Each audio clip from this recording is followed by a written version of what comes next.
রোজা রাখা অবস্থায় কি গুপ্তাঙ্গের লোম পরিষ্কার নামাজের মাঝে বা শেষে কি দোয়া করা যায়? যদি হস্তমৈথুন করে তাহলে রোজা ভেঙে যাবে কিনা? ভেঙে গেলে যদি সাথে সাথে ফরজ গোসল করে পুনরায় রোজার নিয়ত করে তাহলে রোজা। বাড়ি বাড়ি গিয়ে মাহফিল করে এবং মহিলা বৈঠক করে ইসলাম এবারে কি বলে? বিকাশ বা মোবাইল ব্যাংকিং এর মাধ্যমে যদি জাকাতের টাকা পাঠানো হয় তাহলে তার চার্জ কাকে বহন করতে হবে? জাকাত দাতাকে না জাকাত গ্রহীতাকে? জাকাতের টাকা কাউকে না বলে দেওয়া যায় হবে কিনা এবং ভাই বোনকে জাকাত দেওয়া যাবে কিনা? পাকা চুল বা দাড়ি তুলে না ফেলে বেছে বেছে কেটে ফেলা যাবে কিনা? যেহেতু তুলে ফেললে গুনাহ হয় তাই কেটে ফেলা যাবে কিনা? রোজা অবস্থায় স্বপ্নদোষ হলে কি রোজা নষ্ট হয়ে যায়? রোজা অবস্থায় ঘুমের মধ্যে স্বপ্নে কিছু খেতে দেখলে কি রোজার কোনো সমস্যা হয় কিনা? ফিতরা কি আলাদা করে রেখে ঈদের পর আদায় করা যাবে?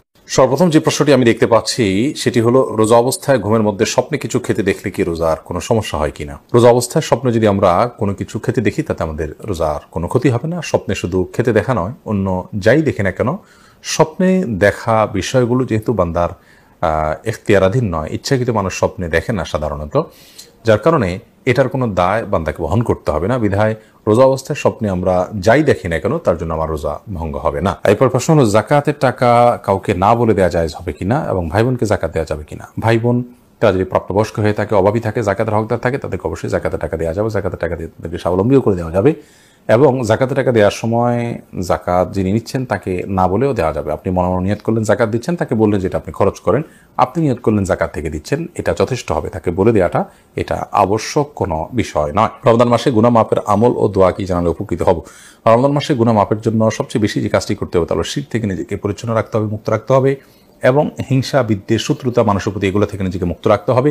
সেই সাথে আল্লাহ রাব্বুল আলামিনের কাছে কায়মুর বাক্যে দোয়া করে যেতে হবে। এটি হলো রমজান মাসের দোয়ার কবুলের এবং আল্লাহর কাছ থেকে ক্ষমা লাভের জন্য সবচেয়ে বড় মাধ্যম। এই বিষয়টি করতে হবে, অপরাধ থেকে গুনাহ থেকে বেঁচে থাকার চেষ্টা করতে হবে। এরপরে প্রশ্ন হলো রোজা অবস্থায় স্বপ্নদোষ হলে কি রোজা নষ্ট হয়ে যায়? উত্তর হলো না, রোজা অবস্থায় স্বপ্নদোষ হলে রোজা ভঙ্গ হয় না।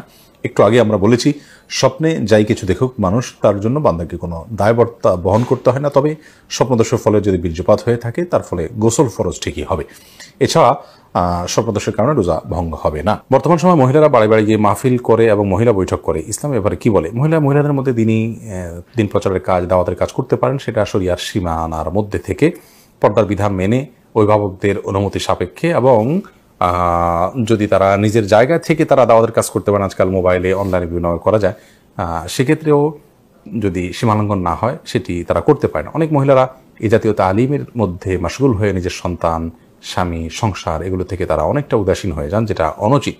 এক্ষেত্রে আমাদের ব্যালেন্স করতে হবে এবং সীমা লঙ্ঘন করা যাবে না। দাওয়াতের কাজ বা ইসলাম প্রচারের কাজ পুরুষদের পাশাপাশি মহিলারাও করবেন, সেটা বলা বাহুল্য। মাজিদুল ইসলাম আপনি লিখেছেন প্রবাসীদের ফিতরা আদায়ের বিধান কি? আমরা কি দেশের হিসাব করে ফিতরা আদায় করবো নাকি যেখানে থাকি ওই জায়গার হিসাবে দেওয়া লাগবে? আপনি যেখানে থাকেন সেখানকে হিসাব করে আপনি ফিতরা দিবেন। ফিতরা কি আলাদা করে রেখে ঈদের পর আদায় করা যাবে? না, ঈদের পর আদায় করলে ফিতরা আদায় হবে না, বরং ফিতরা আদায় করতে হবে ঈদের সালাতের আগে। নবী করিম সাল্লাল্লাহু আলাইহি ওয়াসাল্লাম বলেছেন মানদাহা ক্বাবলা সালাহ, যে ব্যক্তি ঈদের আগে ফিতরা আদায় করবে ফাহিয়া মাকবুলা, তাহলে সেটা ফিতরা হিসেবে কবুল হবে। ওমানাদাহা বাদা সালাহ, যে ব্যক্তি ঈদের পরে আদায় করবে ফাহিয়া সাদাকাতুম মিনাস সাদাকাত, 10টা সাদাকা আমাদের সাধারণ দান হবে। ফিতরার যে দায়িত্ব সেই দায়িত্বের ফলে কিন্তু আদায় হবে না। এরপর প্রশ্ন, রোজা রাখলে হাত পা কাঁপে, মাথা ঘুরায়, শোয়া থেকে উঠতে পারি না, এখন কি করা উচিত? রোজা রেখে যদি কারোর এরকম পরিস্থিতি হয় এবং এটা যদি সহনীয় পর্যায়ে থাকে তাহলে তাকে সিয়াম রাখতে হবে। এই অজুহাতে সিয়াম ভাঙার সুযোগ নেই। আর যদি এটা চরম পর্যায়ে পৌঁছে যায় এবং কোনোভাবেই যদি এটা তারা করতে না পারেন, অর্থাৎ এই সিয়াম রাখতে গিয়ে তার মাথা ঘোরানো এবং হাত পা কাঁপা এটা যদি চরম পর্যায়ে পৌঁছে, যেটা অসহনীয় পর্যায়ে এবং আশঙ্কা থাকে তার জীবনের উপরে, ডক্টর দেখানোর পর ডক্টরও যদি তাকে রেকমেন্ড করেন যিনি সিয়ামের গুরুত্ব বুঝেন, এরকম ডক্টর, অভিজ্ঞ ডক্টর, তিনি যদি বলেন যে সিয়াম ভেঙে ফেলতে হবে, তাহলে সেক্ষেত্রে রোজা না রাখার সুযোগ আছে। কিন্তু সামান্য একটু শরীর খারাপ লাগছে, তখন রেস্ট করবেন, শুয়ে থাকবেন, কিন্তু রোজা ভাঙতে যাবেন না ঠুনকো জুহাতে। এরপরে প্রশ্ন হলো রোজা অবস্থা যদি হস্তমৈথুন করে তাহলে রোজা ভেঙে যাবে কিনা? ভেঙে গেলে যদি সাথে সাথে ফরজ গোসল করে পুনরায় রোজার নিয়ত করে তাহলে রোজা হবে না। এর ফলে রোজা আর জোড়া লাগবে না। হস্তমৈথুন করে বীর্যপাত যদি কেউ করে তার ফলে রোজা ভেঙে যাবে। এই রোজা তাকে পরবর্তীতে রেখে দিতে হবে এবং এই রোজার ভাঙার ফলে তাকে কাফারাও আদায় করতে হবে। অর্থাৎ একটি রোজার কারণে তার একটা রোজা তো কাজা করতেই হবে, সাথে আরও 60টা রোজার টানা ধারাবাহিকভাবে বিরতিহীনভাবে রেখে দিতে হবে। এটি তার জন্য একরকম শাস্তি এবং এটি জঘন্য অপরাধ বটে, যার কারণে আল্লাহ মাফ করুক। এ ধরনের অপরাধ থেকে আল্লাহ তাআলা হেফাজত করুন এবং এই ধরনের অপরাধ থেকে আমাদেরকে বেঁচে থাকার মতো ইমানের শক্তি তাকওয়া আল্লাহ তাআলা আমাদেরকে দান করুন। এরপরে প্রশ্ন হলো, মানুষ মারা গেলে লাশের পাশে কোরআন পড়া যাবে কিনা? লাশের পাশে কোরআন পড়ার কোনো নির্দেশনা কোন হাদিসে আছে বলে আমার জানি। মৃত ব্যক্তিকে খুব দ্রুততার সাথে দাফন কাফনের ব্যবস্থা করতে হবে, গোসল দেওয়াতে হবে, তার জন্য আল্লাহর কাছে দোয়া করতে হবে, ইস্তেগফার করতে হবে, ক্ষমা প্রার্থনা করতে হবে। এটা হলো আমাদের করণীয়। তার পক্ষ থেকে দান সাদকা আমরা করতে পারি, কিন্তু তার লাশে বসে বসে কোরআন তেলাওয়াতের কোনো ফজিলত নাই। কোরআন তো যারা তেলাওয়াত করবে তাদের লাভ, মৃত ব্যক্তিত্ব এটাতে কোনো লাভ হওয়ার কারণ নেই। এর পরের প্রশ্ন হলো, তারাবির নামাজের মাঝে বা শেষে কি দোয়া করা যাবে? দোয়া তো যে কোনো সময় করা যায়, সে অর্থে আপনি তারাবি সালাতের মাঝে অথবা শেষে আপনি আল্লাহর কাছে দোয়া করতেই পারেন, কিন্তু এটাকে সিস্টেম বানিয়ে নেওয়া, যে 4 রাকাত পর পর দোয়া কিংবা শেষ হওয়ার পর সুনির্দিষ্ট একটি দোয়া গদবাদা হাত তুলে করা, এটিকে সিস্টেম বানিয়ে নেওয়াটা এটি বেদাতে পর্যবসিত হওয়ার আশঙ্কা আছে। শরীয়ত কোনো কিছু যদি নির্দেশ না করে, সেটাকে শরীয়তের নির্দেশ মনে করে কিংবা সেটাকে শরীয়তের নির্দেশের মতো গুরুত্ব দিয়ে যদি কেউ আদায় করেন, তাহলে সেটাকে সওয়াবের কাজ, এই ইবাদতের পদ্ধতি বা নিয়ম যদি বানিয়ে নেন কেউ, তো সেটি বেদাতে পর্যবসিত হওয়ার সমূহ আশঙ্কা আছে। আপনি নিজে থেকে এমনি কখনো দোয়া করলেন, কখনো করলেন না, সেটা একান্ত আপনার ব্যক্তিগত বিষয়, কিন্তু সুনির্দিষ্ট দোয়ার ফরম্যাট ঠিক করে নেওয়ার কোনো সুযোগ কিন্তু নেই। এরপরে প্রশ্ন হলো, বিকাশ বা মোবাইল ব্যাংকিং এর মাধ্যমে যদি জাকাতের টাকা পাঠানো হয়, তাহলে তার চার্জ কাকে বহন করতে হবে, জাকাত দাতাকে না জাকাত গ্রহীতাকে? গুরুত্বপূর্ণ প্রশ্ন। মোবাইল ব্যাংকিং এর মাধ্যমে অথবা যে কোনো উপায়ে যদি আপনি জাকাত অভাবী মানুষের কাছে পাঠান, তাহলে জাকাত দাতা হিসাবে এটার খরচ আপনাকে বহন করতে হবে, জাকাত গ্রহীতাকে এর খরচ বহন করতে হবে না। জাকাত গ্রহীতা যদি এসে আপনার কাছ থেকে জাকাত নিয়ে যায়, সেটা সম্পূর্ণ স্বতন্ত্র বিষয়, তার খরচ তিনি বহন করবেন।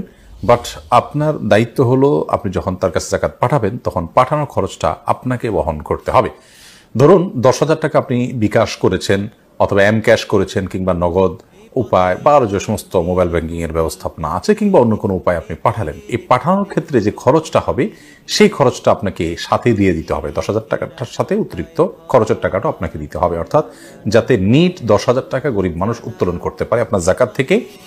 যদি আপনি এটি না করেন, তাহলে সেক্ষেত্রে আপনার জাকাত থেকে যে পরিমাণ টাকা কস্ট হিসাবে বা চার্জ হিসাবে কাটা হবে, সেই পরিমাণ টাকা আপনার জাকাত থেকে অনাদায় থেকে যাবে, সেটি আবার আপনাকে আদায় করতে হবে। ধরুন 10,000 টাকা উত্তোলন করতে তার 1,000 টাকা খরচ হলো ফর এক্সাম্পল, তাহলে অথবা 100 টাকা খরচ হলো কিংবা 200 টাকা খরচ হলো, এই যে টাকাটা খরচ হলো, এই কয় টাকা আপনার জাকাত থেকে কম আদায় করা হলো, কারণ গরিব এই 200 টাকা কম পেয়েছে, 9,800 টাকা পেয়েছে হয়তো, কথার কথা। তো সেজন্য জাকাত দাতাকেই পাঠানোর খরচ বহন করতে হবে।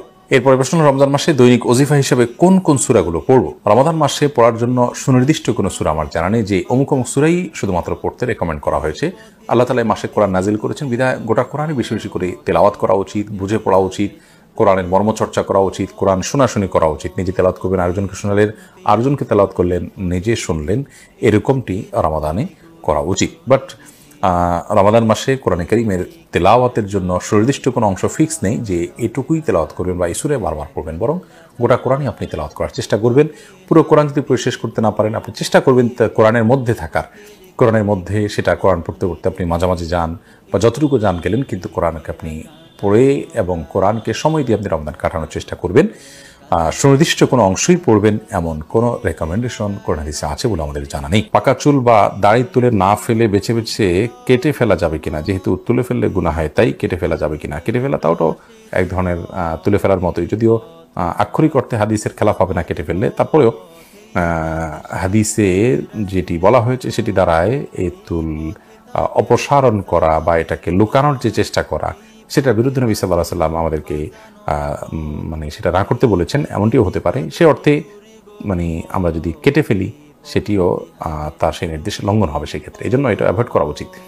এবং তিনি বিকল্প যেটি বলেছেন তা হলো যে আমরা যে কোনো কালার করতে পারি, কালো ছাড়া লাল ইত্যাদি কালার করতে পারি। একা একা নামাজ পড়ার ক্ষেত্রে সূরা তেলাওয়াত, সূরা কোরআন তেলাওয়াতের সময় ঠোঁট না নাড়িয়ে মনে মনে তেলাওয়াত করা জায়েজ আছে কিনা? একা একা যখন আমরা সালাত আদায় করবো, তখন সূরা, কেরাত ইত্যাদি এগুলো আমাদেরকে ঠোঁট নাড়িয়ে তেলাওয়াত করতে হবে। মনে মনে তেলাওয়াত করলে সেটা তেলাওয়াত হিসাবে গণ্য হবে না, কোরআন পাঠ হিসাবে গণ্য হবে না। পাঠের জন্য অবশ্যই আমাদের ঠোঁট, জিহ্বা ইত্যাদি নড়তে হবে। এর পরের প্রশ্ন হলো, রোজা রাখা অবস্থায় কি গুপ্তাঙ্গের লোম পরিষ্কার করা যাবে? উত্তর হলো করা যাবে, কোনো অসুবিধা নাই, এর ফলে রোজার বা সিয়ামের কোনো ক্ষতি হবে না।